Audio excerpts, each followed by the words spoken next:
Жо, мен бир нерсени эле такталайынчы. Эң акыркы баракчанын где министра подпись. Откройте, пожалуйста, 4-чү пункт. Эң акыркысы. Это 76-чы берене. Ушул мыйзамды жазганда биринчи орусча жазып, анан кыргызча котордуңуздар беле, же биринчи кыргызча жазып, анан орусча котордуңуздар беле? Жок, биринчи орусча жазып, анан кыргызча которгонбуз.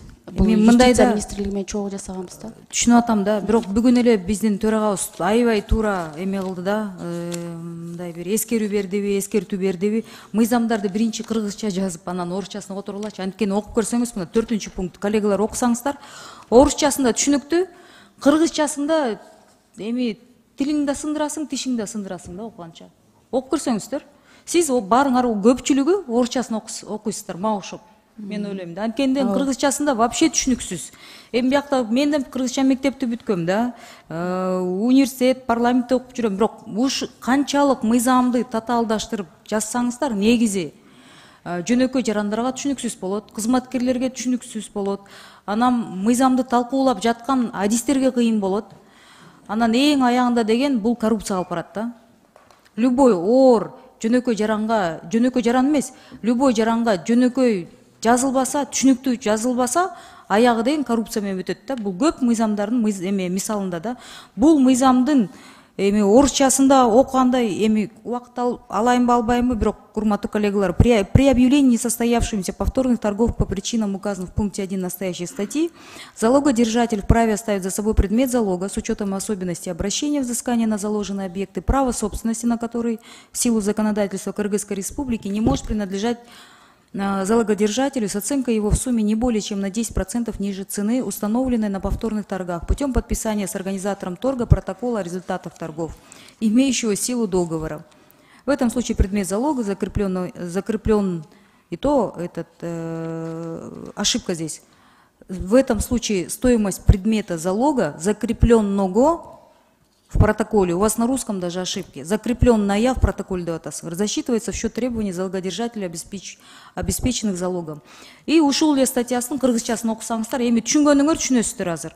Ушул статьянын 1-чи пунктунда көрсөтүлгөн себептер боюнча 2-чи торукта өтпөй алганын жарыялаганда күрөө кармоочу Кыргыз Республикасынын мыйзамдарына ылайык күрөөгө коюлган объекттерге менчик укугу өндүрүп алуулардын өзгөчөлүктөрү менен күрөө кармоочуга тийиштүү эмес, келишимдик күчү бар торуктун натыйжалары тууралуу торуктарды уюштуруучу менен кол коюшу аркылуу экинчи ирет уюштурган торуктар иштеринде запятой жок да, чектелген баадан төмөнкү 10%дан ашпаган суммада бааланган күрөөнүн жүйөсүн өзүндө калтырууга укуктуу.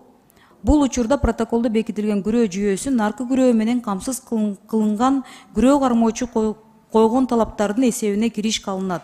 Эми буну азыр биздин угуп жаткан адамдар окуса баары эле түшүнөт. Орусчасында татаал жазылган эми түшүнүктүү мейли. Кыргызчасында мындай на восприятие аябай киши мындай оройраак, не оройраак, а вот последовательность башкача угулуп атат да. Поэтому, пожалуйста, же кыргызча жазгыла, анан орусчасын которгула. Же смысловой перевод кылгыла, бирок детальный перевод кылбаңыздарчы. Невозможно его мындай жөнөкөй адам отуруп окуса түшүнбөйт да. Рахмат. Бул просто замечание, да? Рахмат. 20 статьядагы в случае, если право собственности на объект рекреации, инфраструктуры, туризма переходит иностранным банкам и специализированным финансово-кредитным учреждениям, при обращении взыскания на предмет залога указанный субъект обязан в течение 2 лет с момента возникновения права собственности произвести его отчуждение гражданину или юридическому лицу Кыргызской Республики. Зачем вы это изменение вносите? Дело в том, что в самом законе об устойчивом развитии эколого-экономической системы ИСЭКУЛЬ есть запрещающая норма, что вообще в собственности иностранных физических и юридических лиц не должно быть. А это норма для того, чтобы в течение 2 лет это иностранный банк, финансово-кредитное учреждение может иметь в собственности на 2 года, и в течение 2 лет он должен продать уже гражданину гражданину или физическому, или юридическому лицу Кыргызской Республики. Да, это всегда было. А вот при чем тут банки? Финансово-кредитные учреждения. Потому что сейчас, получается, Султанбай Абдрашитович очень резонный вопрос задает.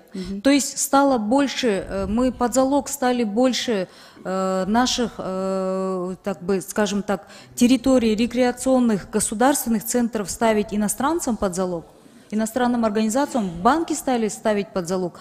Почему необходимость появилась? Деп сураватса, сиз жооп бере албай жатпайсызбы? Вот в связи с чем это связано? Если раньше этот закон работал, по нему мы работали, да? В итоге все равно в этой же статье выходит, что все равно должны отчуждаться гражданину Кыргызской республики, но вы еще добавляете юридическому лицу Кыргызской республики, да? А вот какая необходимость была эти изменения вносить? То есть получается сейчас мы все больше и больше рекреационных наших центров, мест на Иссыкуле, именно где территории отдыха, может быть, еще и там и парки есть же, да, мы отдаем, под залог ставим, да? Урматтуу Эльвира Жыргалбековна, мен жооп берип коем. Кадастр мамлекеттик мекемесинен Токтосунов Жакшылык. Бул жерде мындай да жана айтылып кетпеди. Экологиялык, экономикалык ысык көл системасы жөнүндө мыйзам боюнча курорттук рекреациялык объектилерге кайсылар кирип атат да? Аларга жанагы эс алуу, жанагы туризм багытындагы пансионаттар кирет. Анан жанагы жер кодекси боюнча мамлекеттик карамагындагы курорттук рекреациялык объектилерди күрөөгө коюуга болбойт, аларга тыюу салынат. Бул жерден негизинен жана жеке менчиктеги объектилер жөнүндө сөз болуп жатат. Бүгүнкү күндө бизде ошол мыйзам боюнча рекреациялык объектилер чет өлкөлүк жарандардын менчигинде болууга тыюу салынат. Жок да. Бирок ошол эле учурда күрөөгө коюуга тыюу салынган эмес. Бүгүнкү күндө биздин каттоодо 210 объект күрөөдө турат. Эртеси, мисалы үчүн эртеңки күнү ал ошол объекттин ээлери ошол күрөөдөн, то есть карыз акчасынан кутула албаса, ошо банктарга бул ошол күрөөгө коюлган мүлктүн эсебинен өндүрүп алууга мүмкүн эмес, себеби аларга менчигин өтө албайт. Ошон үчүн жанагы жер мыйзамы боюнча булар 2 жылга чейин банктардан кредит алып алышып, анан кредитти төлөй албаганда деген банктар буну кайра өздөрүнө ала албайт деген маселе болот. Ала албайт. Анан ошондуктан булар 2 жылдын ичинде алып, ушул күрөөнүн эсебинен Кыргызстандын жаранына сатсын деген сөз. Анан экинчиден ошол курорттук рекреациялык объектилердин мисалы үчүн жаранда, то есть ээлери өтүп кеткен болсо, мураскорлоруна да өтпөй калып атпайбы? Ошондуктан мураскорлор эгер чет өлкөлүк жаран болсо, ошол чет өлкөлүк жаранга өткөн болсо, мурас аркылуу ал 1 жылдын ичинде сатууга укуктуу деп атабыз. Урматтуу коллегалар, уруксатпы, мен бир нерсени түшүнө алгым келип атат да, уруксатпы.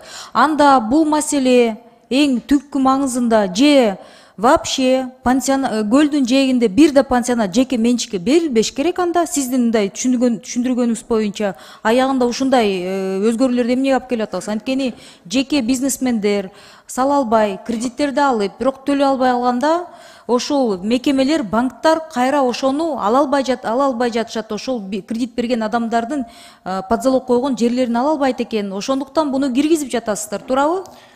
Жеке менчикке алынса болот. Чет өлкөлүк жарандардын менчигинде болуусу мүмкүн эмес. Бул жерде чет өлкөлүк жарандарга ошол банктар кирип атат, то есть жактарга. Анан жанагы чет өлкөлүк жарандыгы бар биз мураска алуучулар. Анда же болбосо ушул көлдүн жээгинде пансионаттарды иштетем деген адам, ишкер, только мамлекеттик банктардан кредит алыш керек экен. Ошондой. Анда ошондой болуп калат турбайбы? Же ошол жагынан биз анда чектеш керек экенбиз. Только мамлекеттик банктардан кредит алгыла, башка тиги Оптима да кайсы банктар бар, Казкоммерцбанк да кайсы банктар бар, где иностранный долевое участие. Аяктан кредит ала албайт экенсиңер деген сөз. Сөздүн эң түбү маңызы эмнеде жатат деп түшүндүрүп бергиле да. Эмне отурасыңар? Биз ошону сурап атабыз да. Причем тут иностранцы?